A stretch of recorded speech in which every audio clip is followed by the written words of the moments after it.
আমার বাবা মাগো তুমি আমার মা, তুমি ছাড়া কিছুই আমার ভালো লাগে না।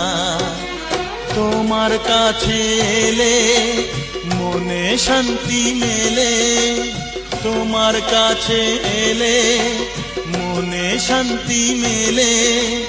মাগো তোমার স্নেহ থেকে দূরে রেখো না কো। মাগো তুমি একবার খোকা বলে ডাকো, নীরব হয়ে অবাক চোখে কেন চেয়ে থাকো, নীরব হয়ে অবাক চোখে কেন চেয়ে থাকো। মাগো তুমি এক